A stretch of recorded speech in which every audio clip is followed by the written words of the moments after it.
Hey guys, Dave from Nerdarchy, for nerds, by nerds, hanging out with these nerds. Nathan Nerdarchy. Nerdarchy Ryan. And today we're going to go over 3 reasons why your character doesn't know that.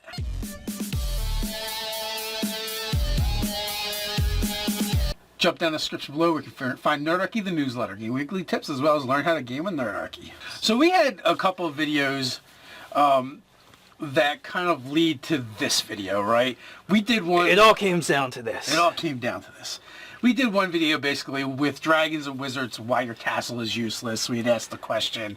We had also did another one talking about the gaming experience versus experiencing the game. So a lot of different things that come up. Mike Gould weighed in on a bunch of things. Boris Stremlin, a bunch of other people. Ranger Roy, yeah, amongst others. Yeah. Amongst others. And so the gist of it is, what does your character actually know? Even like during that one video, me and Ryan kind of disagreed on some things, and that just is like how much a character will know.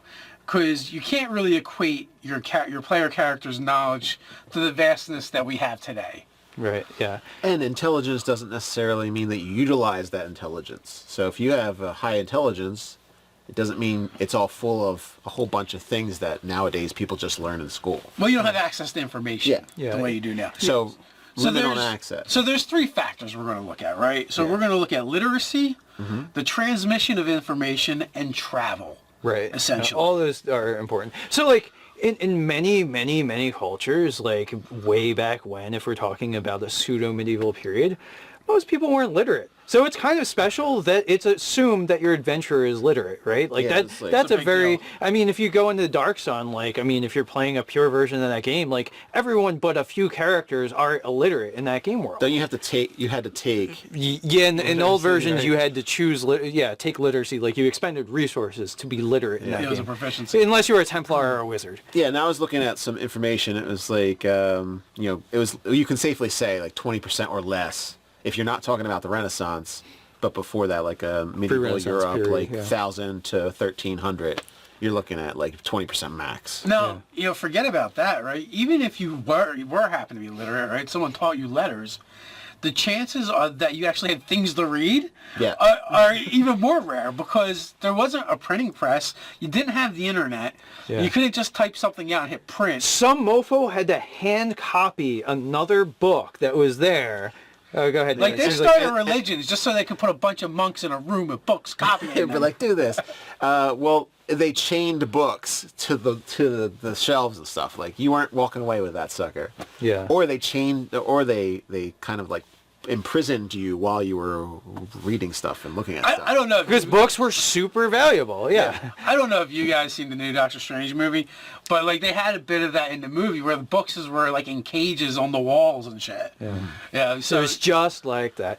Yeah, so I mean, pre-printing press, like unless you're saying that there's a lot of magical capabilities to reproduce stuff, like a Eberron world where you just have copy spells going left and right. Unseen Servant might be able to get some stuff done. Like, unless you're playing with a super high magic world, high fantasy world, it's going to be, your access to information is going to suck because only the most privileged people had access to books en masse, or they made their entire career and life about being around books, which your average adventurer, like, well, they're out adventuring. They're not, like, sitting there poring over tomes all the time. A wizard's sure, but it's a very specific thing of the arcane arts of learning magic.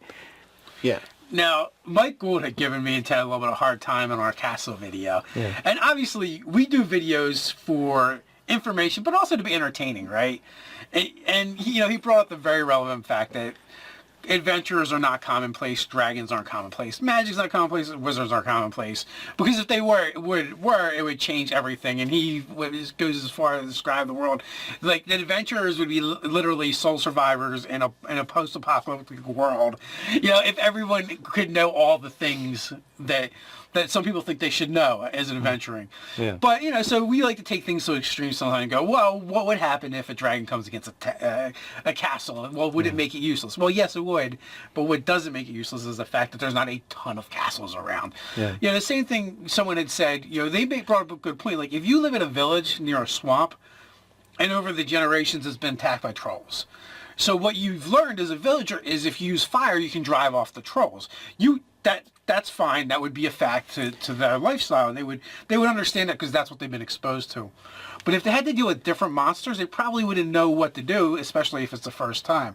It'd be rare circumstances. And if they did, again, it goes back to the Mike Gould post-apocalyptic situation of no one would be left in that village if they're constantly being bombarded by monsters and magic. And situation, and also too, like civilization and like bands of humanity staying together, like they drive off monsters. So like everybody staying in a very safe centric area is going to keep things safe, and threats usually pick on the outliers or the wagons that come through. And that's why staying where the fuck you grew up is safe, and behind walls is safer yet. Well, and it also goes further to the idea of disinformation, right? Because you're going to get it from those few survivors. That, you know, the guy that didn't get eaten by the troll, but he got away, how much is he really going to know? Yeah. You know, when he comes back and he's hysterical, was he in shock? And then, you know, if that... The troll was like 25 feet tall. And... Yeah, by the time it's done. Yeah. Never mind, I'm not going to go into the George Washington video. Yeah. But yeah, and then not only that is like, you know, it's like you said before too, the whispers down the lane, he retells the tale to somebody, and if someone does finally write it down, who's to say it's actually the right information, and then it's in one book somewhere, unless that book gets, you know, recopied by hand. By hand. Yeah, if you don't have very strict oral tradition in your culture, people are going to embellish stories to make it more interesting. I feel like even if you do... In the retelling, it's still going to change. It's still going to change. Maybe, like, there might be, like, a tradition, like, say you have a professional of you know, someone, orator who does that in that civilization, they do it better. But even still, it's still going to change a little bit. What artist doesn't, like, want to put their stamp on something? That's true. Yeah, look at the X-Men movies, which were based off of really good comic books, and they made shitty movies because someone needed to put their artistic stamp on it. No, it's just like that. Just like that. Minus the mutants. So that is two areas where things are going to be greatly affected. And that is, like we said, you know, there isn't writing about this stuff for people to learn. Or commonly accessible, yeah. And you know, if you're in a hamlet or a village, there might be like one book, you know, in the whole town, or one person might have a library, and he's like the richest person. And that book's probably about crops, like the things that are most taxes. Yeah, exactly. Right, and then it's like, you know, most of the people can't read those books anyway, so it doesn't matter. Yeah. And then the third thing that we mentioned was travel. People don't travel nearly as much as you think, and especially in medieval times. Even in this day and age, how many times can you find people that have never really left their state? Right. No, you're probably less so in this day and age, but it is. But you're not going to find someone that hasn't left their town. Now, you'd be really hard pressed. But there is people that will live in a state and never leave it. You know, I've traveled out of the country only twice in my life, and we have access to airplanes. They had a horse if they were lucky, you know, that they could ride. That's a huge difference. So how far are people going to really range? And there wasn't, and not all the time there's even going to be roads to get you to where you want to go or need to go. Perhaps. You know, merchants, you know, are going to be a huge source of information and news, and they're traveling by caravan or by ship. Right. So this is how a lot of the information is going to disseminate.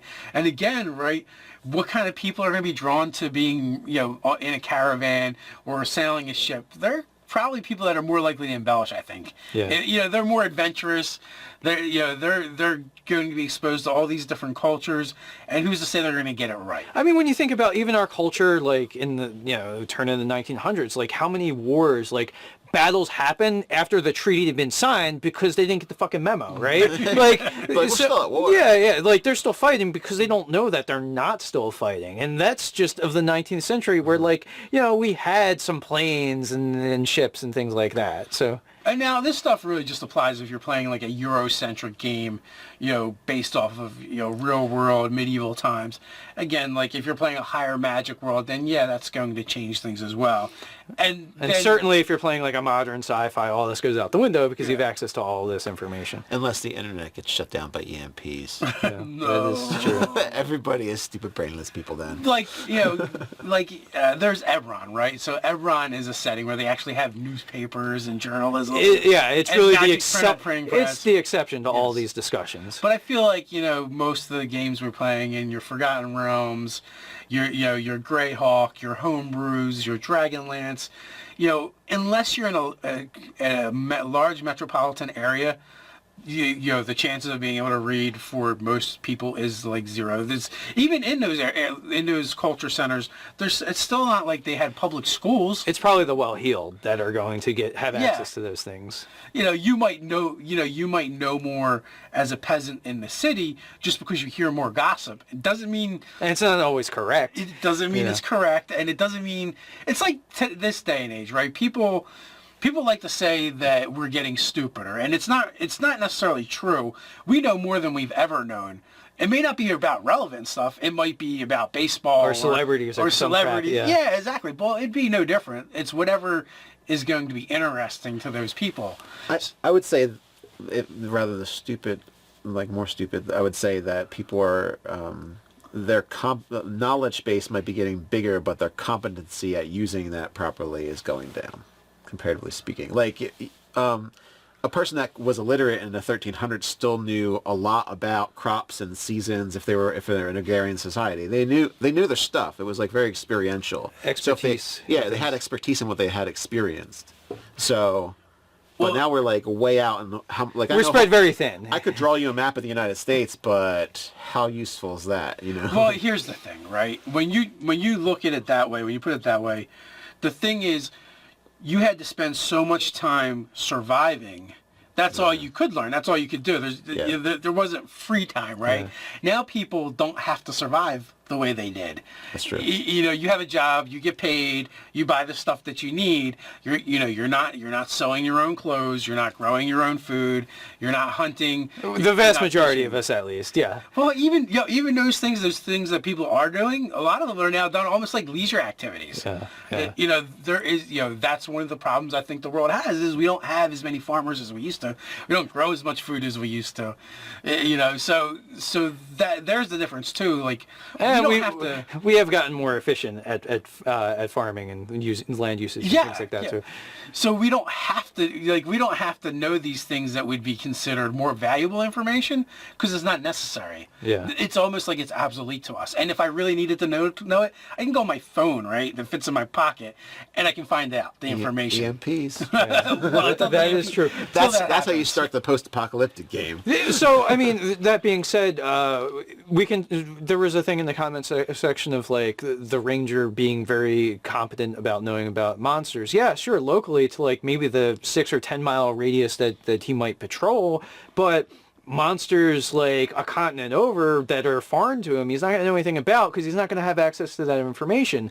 So you might be an expert, like a ranger would be expert in the terrain that's immediately around them, but that's about it. Like there was a thing, there's this TechCrunch article that gets cited from some things that I check out, but it was written in like 2010. Basically said that the entire history of things that had been written down and transcribed up until 2003 is replicated now in just data, in raw data, every 48 hours. So now it might not be like important things, but just like by raw bytes of information, every 48 hours we've duplicated that. And this article is from 2010. So it could be every 24 hours now. But some of this is like 12 hours. Yeah, I mean, some of this is like bullshit, like tweets and like photographs, Instagram and things like that. Kim Kardashian's ass breaking the internet. Breaking the internet, and Bob's your uncle. But so that's the thing to consider, is like we have so much embarrassingly amount of access to information, but also too we're almost like deluged by so much stuff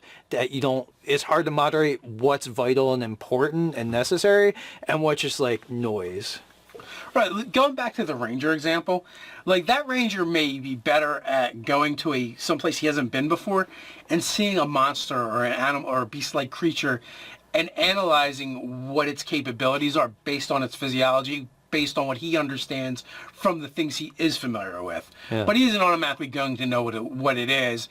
And if it does something weird, like spits acid, all of a sudden, like... That's thrown off. Or like an Umber Hawk's confusion gaze. If you've never had any experience of looking into this thing's face and like, oh, I just want to go wander off here, even though this thing's trying to eat me or my friends, like, yeah, like aberrations are a perfect example of they're weird, they're aberrant, you're not experienced with them. Or any kind of magical creature. You know, it used to be magical beasts of previous editions. This edition, it's monstrosities. They're going to have strange and weird abilities, which you may be able to look at and go, oh, well, it kind of looks like this, but that actual information you actually have may actually throw you off more than it helps you, because you're going to see a Gorgon, you know, not the Medusa, but the bull creature, and go, oh, it's just like a bull made out of iron. They have a bad temper. You know, I don't want it to gore me. But what you don't understand, the real problem is you don't want it to breathe on you because it will turn you to stone. So, you know, so there's always going to be things like that are going to come up. So the question is, how do you guys deal with it in your game? Do you just modernize everything and not worry about it? Do you try to stay true to a Eurocentric medieval times, the Dark Ages, whatever? Let us know in the comments below. While you're at it, like, share, and subscribe. You can patronize us in a good way over on Patreon. You can follow some of that useless data over on Instagram. So until next time, stay nerdy.